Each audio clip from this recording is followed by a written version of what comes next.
పర్యావరణానికి పెను సవాలుగా మారిన ప్లాస్టిక్ కాలుష్య నివారణ దిశగా శాస్త్రవేత్తలు ఒక అద్భుతమైన ఆవిష్కరణ చేశారు. కొన్ని రకాల గొంగళి పురుగులు ప్లాస్టిక్ని తినగలవని, దానిని విచ్ఛిన్నం చేసి తమ శరీరంలో కొవ్వుగా మార్చుకోగలవని కనుగొన్నారు. కెనడాలోని బ్రాండన్ యూనివర్సిటీకి చెందిన పరిశోధకులు ఈ కీలక విషయాన్ని వెల్లడించారు.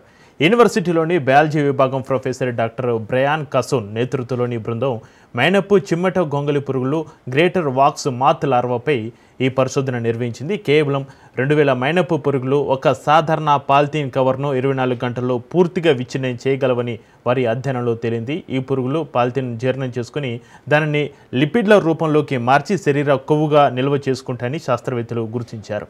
మనం అధికంగా కొవ్వు పదార్థాలు తిన్నప్పుడు అవి శక్తిగా మారకుండా శరీరంలో ఎలా పేరుకుపోతాయో ఈ పురుగులు కూడా ప్లాస్టిక్ను అదేవిధంగా కొవ్వుగా మార్చుకుంటున్నాయి అని డాక్టర్ కసోన్ వివరించారు. ఇక బెల్జియంలోని ఆంటివెర్ప్లో జరిగిన ఒక సైన్స్ సదస్సులో ఈ పరిశోధన వివరాలను సమర్పించారు. ఈ జీవ ప్రక్రియ వెనుక ఉన్న యంత్రాంగాన్ని పూర్తిగా అర్థం చేసుకోగలిగితే ప్లాస్టిక్ వ్యర్థాల నిర్వహణకు వినూత్న పరిష్కారాలు కనుగొనవచ్చని వారు ఆశాభావం వ్యక్తం చేస్తారు. అయితే కేవలం ప్లాస్టిక్ను మాత్రమే ఆహారంగా తీసుకుంటే ఈ పురుగుల ఆరోగ్యం దెబ్బతింటుందని, వాటి బరువు తగ్గి ఆయుష్ కూడా క్షీణిస్తుందని పరిశోధకులు స్పష్టం చేశారు. మైనపు పురుగులతో పాటు మిల్ వార్మ్స్, సూపర్ వార్మ్స్, బొద్దింకలు వంటి ఇతర కీటకాలకు కూడా ప్లాస్టిక్ను విచ్ఛిన్నం చేసే సామర్థ్యం ఉందని గతంలో జరిగిన అధ్యయనాల్లో తేలింది.